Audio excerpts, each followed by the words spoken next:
আমার রাসূলুল্লাহ বলেছেন, সাহাবীদের মাঝে আমার সাহাবীরা, তোমরা আমাকে কতটা ভালোবাসো পরের কথা, কিন্তু জেনে রেখে দাও আমি আমার উম্মত উম্মতিদেরকে এতটাই ভালোবাসি, আমার উম্মত উম্মতিরা তারা তাদের জীবনকে যতটা না মহব্বত করে ভালোবাসে, আমি রাসূলুল্লাহ তাদের জীবনের তুলনায় আমি রাসূলুল্লাহ তাদেরকে বেশি ভালোবাসি। আমি আমার জীবনকে যতটা ভালোবাসি তার থেকে বেশি হুজুর আমাকে ভালোবাসার কথা বলেছেন। আরো একবার জোরে বলা যাবে না? সেই হুজুরকে ছেড়ে, সেই হাবিবকে ছেড়ে যদি কেউ থাকেন দূরে, সময় আছে চলে আসা, মাহফিলে আসুন, আজকে সুযোগ আছে, আগামীকাল আপনি না থাকতে পারেন, আজকের এই সুযোগটাকে গ্রহণ করুন। কেন গ্রহণ করবেন?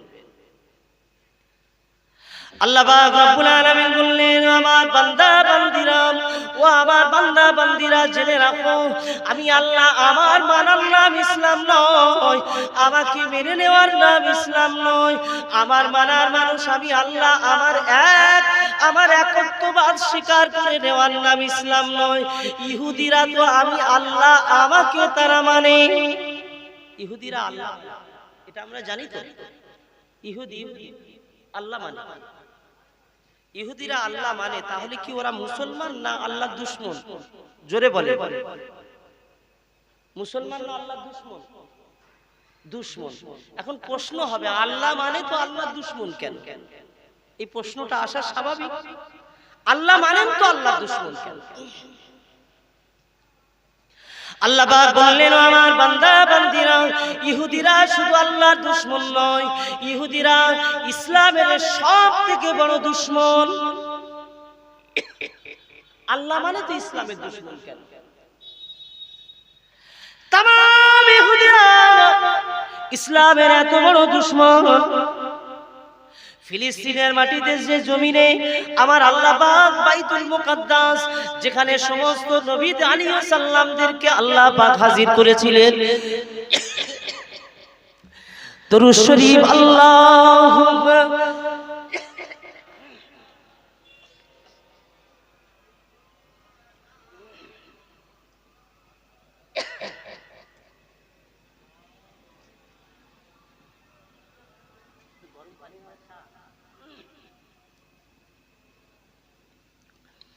দরুদ শরীফ পড়েন, আল্লাহুম্মা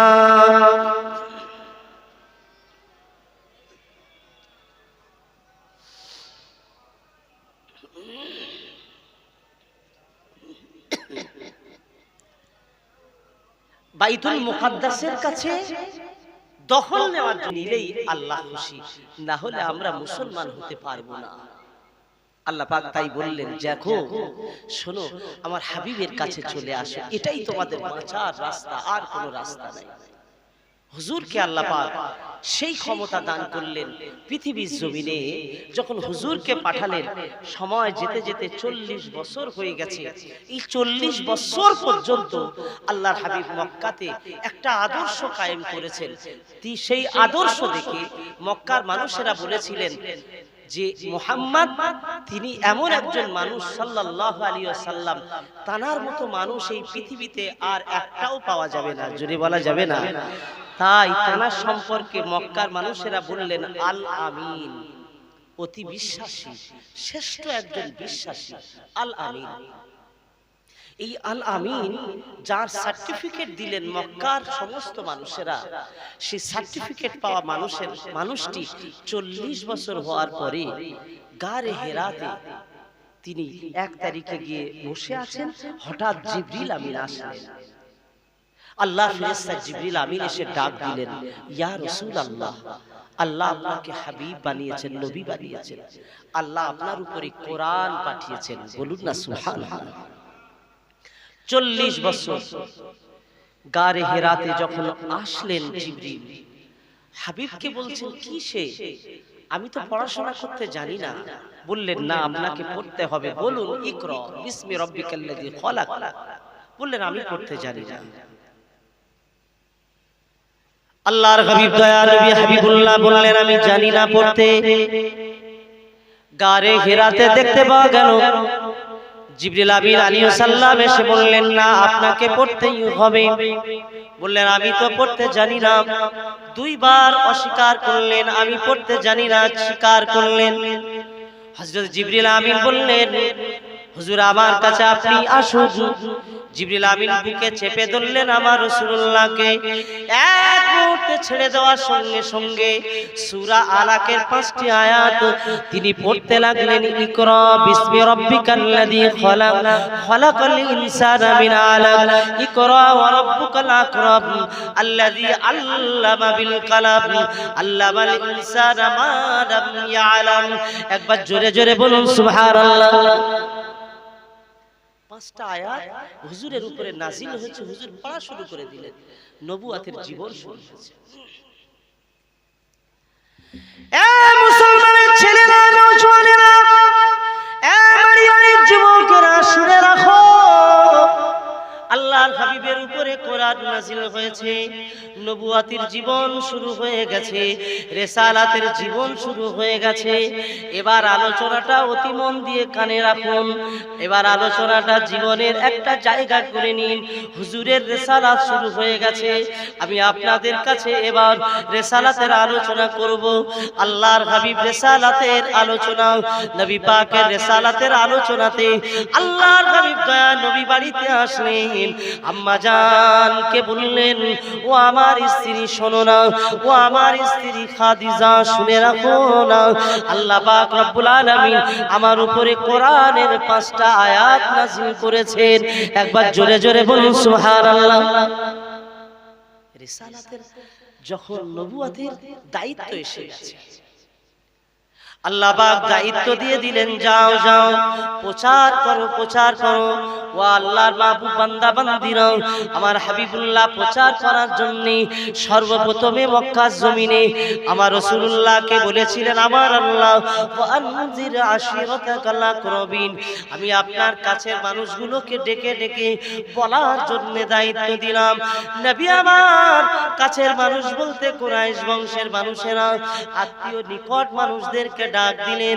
সকালবেলা তিনি পাহাড়ের মাথায় উঠলেন, একটা ডাক দিলেন, ও মক্কার মানুষেরা, ও আমার কুরাইশ বংশের মানুষেরা, একবার দৌড়ে আসুন, ছুটে আসুন, ছুটে আসুন।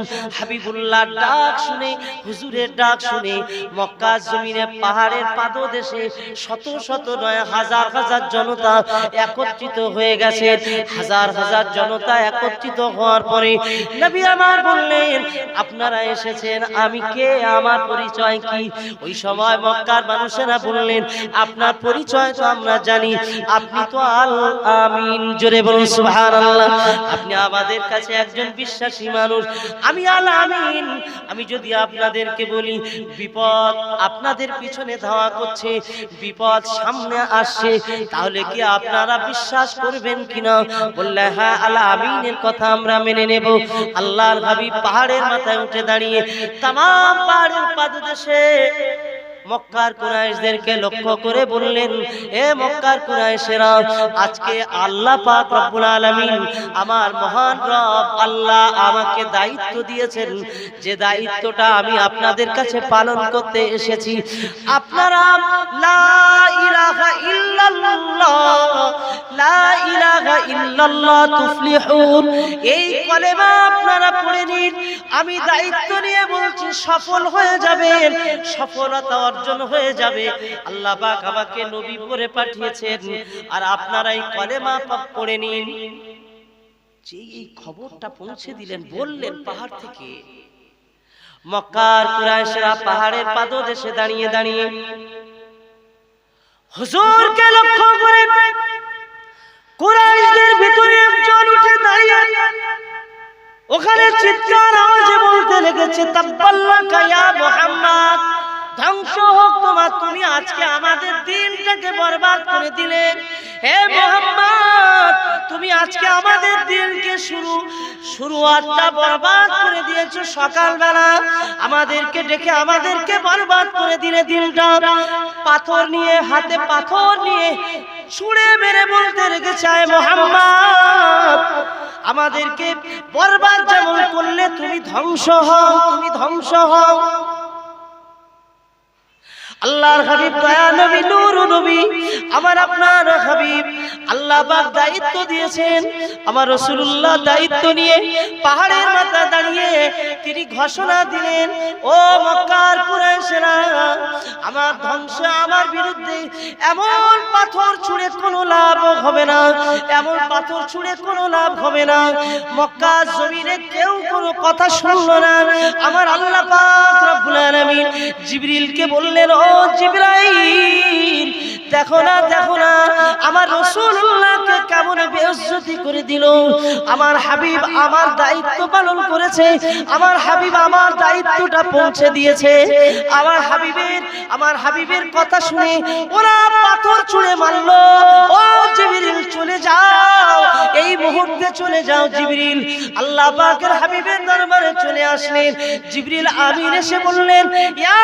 রাসূলুল্লাহ ইয়া হাবিবাল্লাহ হুজুর আল্লাহ পাক জানিয়ে দিয়েছেন তাব্বাত ইয়াদা আবি লাহাব ওয়া তাব মা আগনা আনহু মালুহু ওয়া মা কাসাব সায়াসলা নারান যাতা লাহাব ওয়া ইমরাআতুহু তাব্বাত ইয়াদা আবি লাহাব ওয়া তাব আবু লাহাবের দুই হাতকে আল্লাহ পাক ওই পাথর ছোঁড়ার জন্য আমার আল্লাহ তাকে ধ্বংস করে দেবে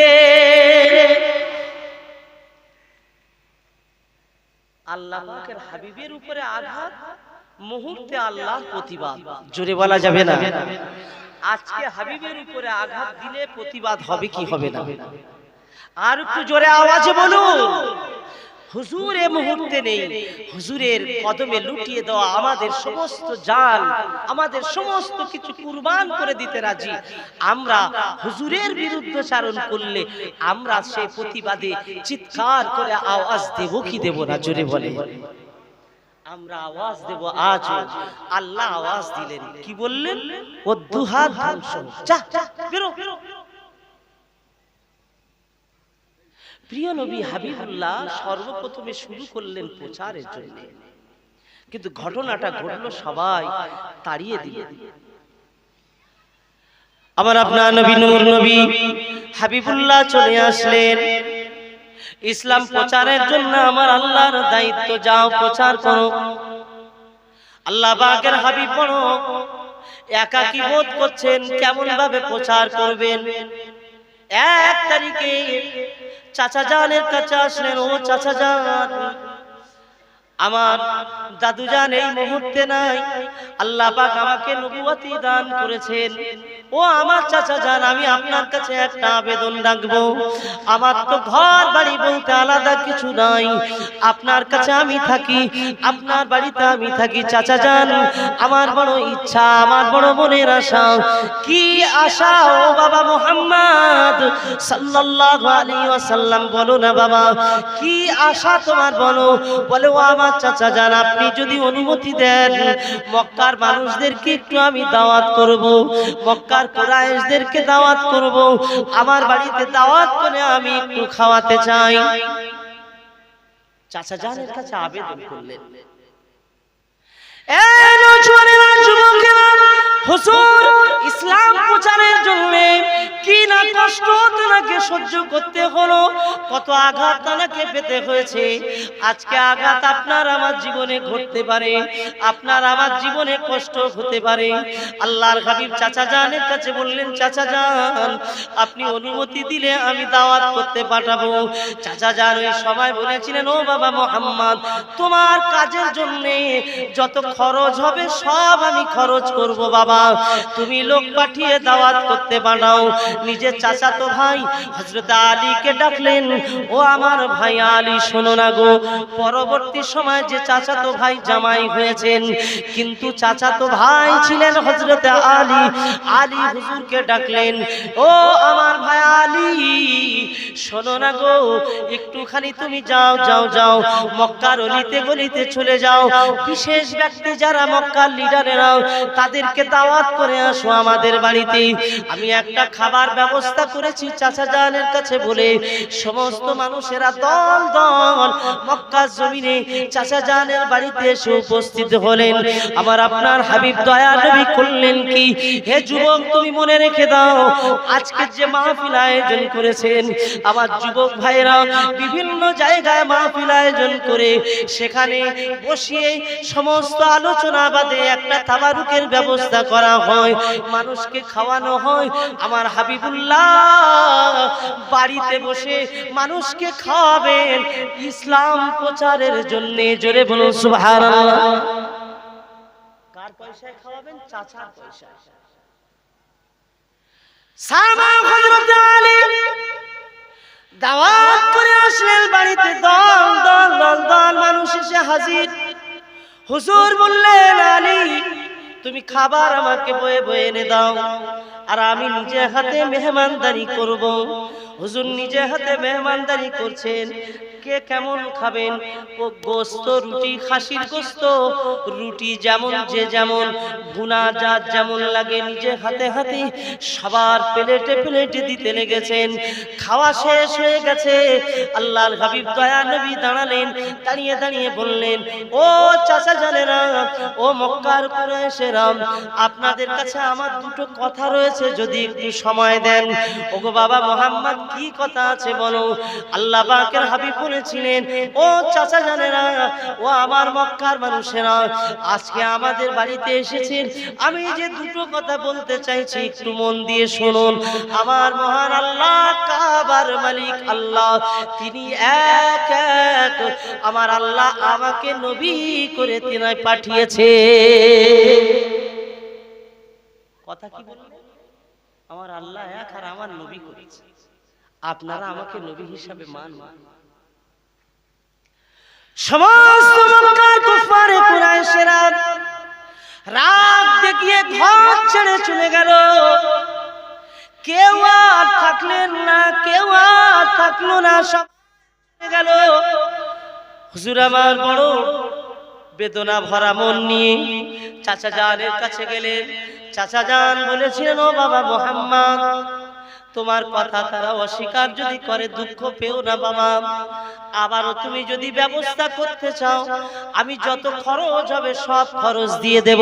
জোরে জোরে বলুন, আরো একবার জোরে বলুন সুবহানাল্লাহ। আল্লাহর হাবিব দয়া নবীর দুশমন বাড়তে লাগলো। হুজুর আবার দুশমনের ষড়যন্ত্রের কবলে পড়তে লেগেছেন।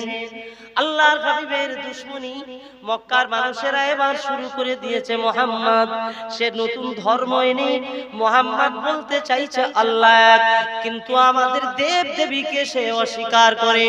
আমরা আমাদের দেব দেবী মানি, মুহাম্মদ বলে তার মালিক এক, কিন্তু না না, মুহাম্মাদের এই কথা আমরা তো মেনে নিতে পারবো না।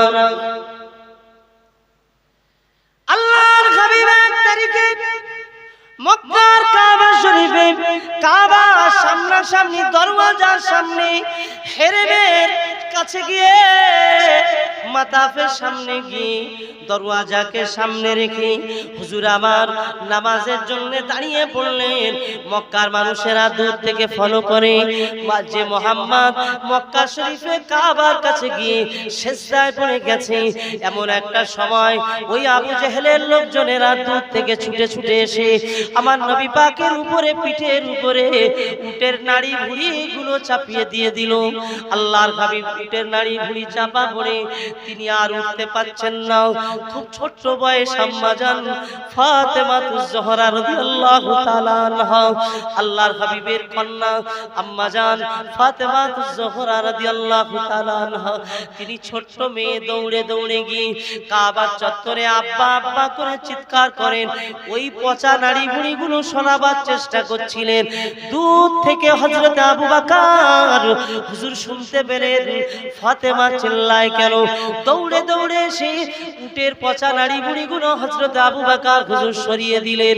সরিয়ে দিয়ে দেখলেন আমার হুজুরকে উটের পচা নাড়ি দিয়ে চাপিয়ে দিয়েছে। এ মুসলমানেরা, এ মুসলমানেরা, কান খাড়া করে শুনে রাখো, কি এমন হলো? আল্লাহর হাবিবের সাথে দুশমনীটা কেন হলো? নবী তো তাদের জায়গা ছেড়ে নেয়নি, নবী তো তাদের ঘর বাড়ি ছেড়ে নেননি। আল্লাহর হাবিব তাদের জায়গা দখল করবে না। আল্লাহর হাবিবের তো এমন কোনো ইচ্ছা নাই। শুধু বললেন আমি নবী, আল্লাহকে তোমরা এক বলে মেনে নাও। আচ্ছা, এটা কি কোনো গাল? এটা কি কোনো খারাপ কথা? এটা কি কোনো খারাপ কথা? এটা তো ভালো কথা। সেই ভালো কথা শুনে সব দুশমন হতে লাগলো। আমার হাবিবুল্লাহ দুশমন এত বেশি বাড়তে লেগেছে বাবা। আজকে আপনাদের কাছে আমি বলবো, আল্লাহর হাবিব দয়া নবী দিন ও দুনিয়ার বাদশা হুজুর আমার দুশমনি বাড়তে বাড়তে বাড়তে বাড়তে মক্কার কুফারে কুরাইশরা